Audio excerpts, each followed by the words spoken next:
Hey folks, today we're going to talk about why you may not want to buy resale. There are reasons not to buy resale homes and instead buy new construction. We're going to go through those today. Let's get started. Before you take off, stay on long enough to get my link. I'm going to share it with you, the 5 reasons why you need to buy new in 2025.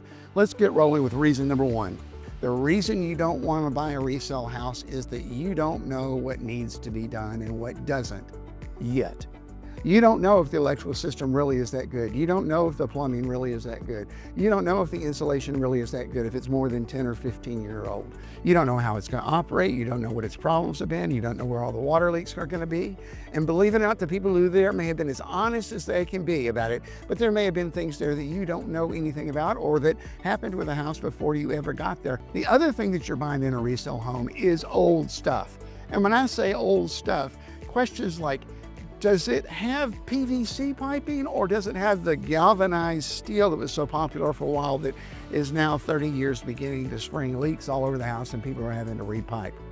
Does it have the insulation that it's supposed to have? And I'm not talking about just, is it thick? I'm talking about, does it have insulation that makes sense for today? Or are you gonna have that taken out and put in with new stuff at $4,000 and $5,000 just to put in new insulation? Other thing when you're buying resale that you're going to be living with besides other people's stuff is, even if the house is perfect in every way, there's going to be 1 or 2 things you want to change. There's going to be 1 or 2 things you want to change, and I want to tell you, I don't like orange wood cabinetry.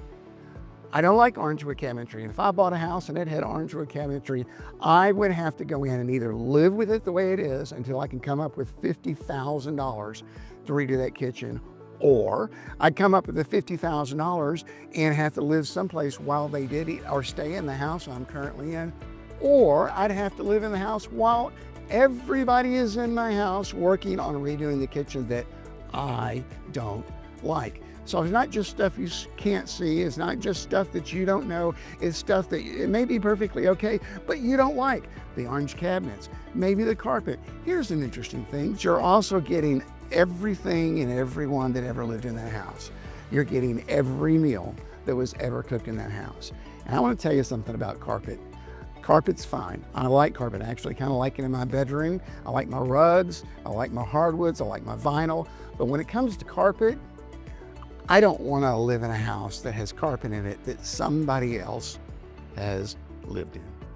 Because I don't know what's on that carpet. I don't know how many dogs they had, or cats, or 16 children they had, or what they spilled on the carpet. I don't want it, but there's a million other things like that in the house as well, and it drives me nuts. When you cook on the stove that comes with your house, you're cooking on top of something that somebody else has cleaned for the last few years. When you buy new, it's all new. It's your carpet, it's your stove, it's your cooking, it's yours. It's not the leftovers from somebody else. You get to start fresh. When you buy resale, you buy stale. Did you hear me? When you buy resale, you buy stale. And that's why I like buying new. Now, I'd never buy resale. No, I bought resale and I would buy resale. But I want to tell you, this is why I have some hesitancy about resale, is because I just don't want to live in the middle of other people's stuff. I don't care how much has been cleaned. When I first move in, for the first while, it feels like I'm living in a hotel and I'm wondering what the story is on every floor that I walk on, every shower that I jump into. And that's what resale gets me, is resale is the same as stale. Now, like I said, there are reasons for resale and I would do it, and location's one of them. But there's another thing that comes with buying a resale home that has a disadvantage over buying new construction, especially right now. And this is the one that I think is most important because it makes sense from a money standpoint. Buying a resale house really in a lot of ways is going to cost you more money. One, you're probably going to spend more money because a resale house is going to be closer to town, probably, and it's going to be a little bit more expensive as far as land and a little bit smaller, so you're not going to get your value there. When you buy a resale house, it's going to be more expensive to operate. I don't care if it's 10 years old or 20 years old or 40 years old. It's going to be more expensive to operate and to maintain. My dad, when I was buying my first house, talked to me about this very issue, about the dangers of buying resale compared to buying new. There was this house that I wanted. Oh, I wanted it so badly. It was 90 years old. Part of it had been redone. It was exactly the kind of house I'd always dreamed of. It was this beautiful bungalow in a fantastic neighborhood. And he says, I'm just going to tell you, you do what you want, but I want to tell you something. Let me ask you a question, Mark. Have you ever been divorced? I said, no. And he said, have you ever owned an Italian car? And I said, yes. And he goes, do you own the Italian car now? And I said, no, I got rid of it last month. And he said, why? I said, because every month it cost me more to maintain it and run it than it did from when I bought it. My monthly expenses to maintain it and run it come close to the car payment. And he says, I want to tell you the only thing more expensive than divorce or an Italian car is an old house. Really, Mark? Think about it. Old versus new.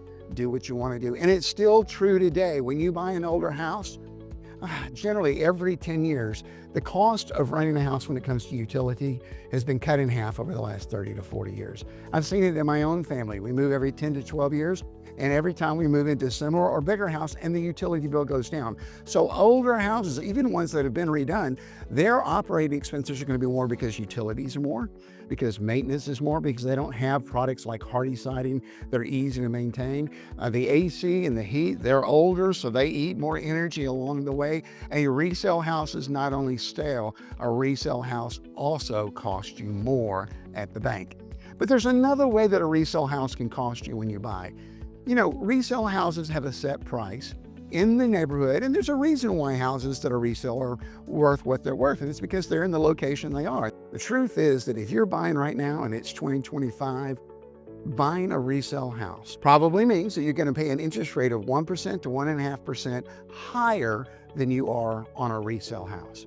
And let me be clear, there are some new houses that are in town by one or two builders. This may not be true because you have traditional financing, but generally when you go to buy a new house right now, because of the way the market is, because there's plenty of inventory, then builders are willing to help you get a great interest rate. I got to tell you something, folks. Buying new right now is the best thing you can do from a financial standpoint when it comes to interest rates.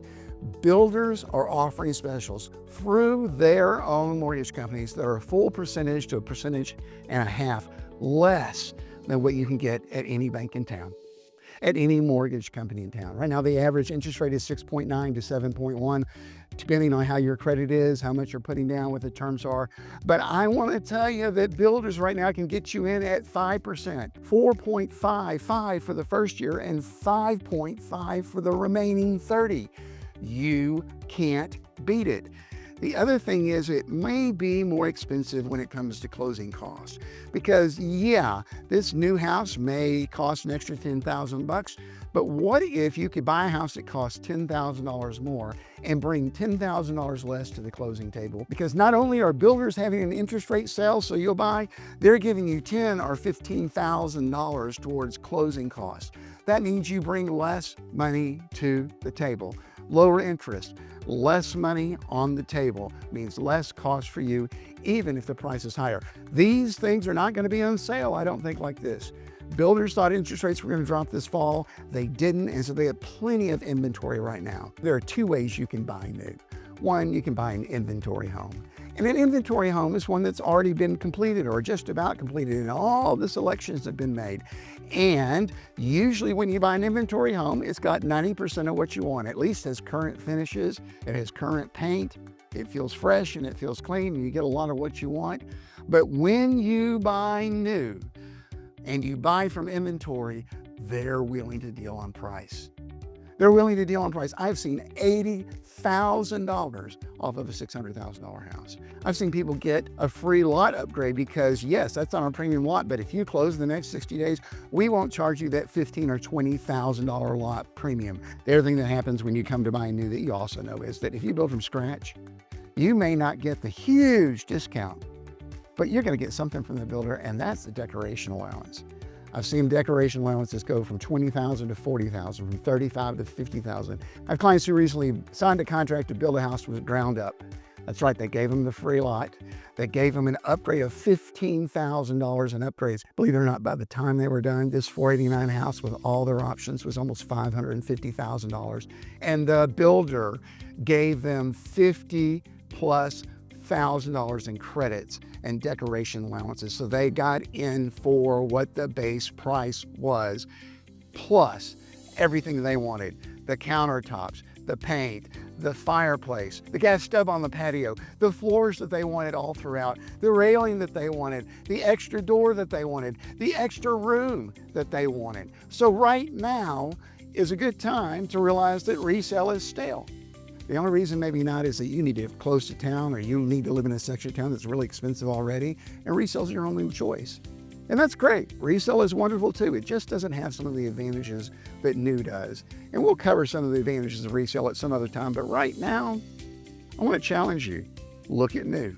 Think about it. Drive the extra 10 minutes, and I think you'll be surprised what you get. Click below in my description to get my 5 reasons why I think you should buy new in 2025. That's right, click below and get some information. It talks about these 5 things here, plus some other things. I think it'll be very handy as you go to look. I want to remind you that when you go shopping for new construction, you need a realtor, somebody like me who specializes in new housing. Don't go alone, because builders have a rep there that that's all they do is sell houses, and you don't. You live your life, do your thing, and work your job. You don't work with housing every day. A realtor does. Let me know how I can help. Click on the link. Thanks for stopping in.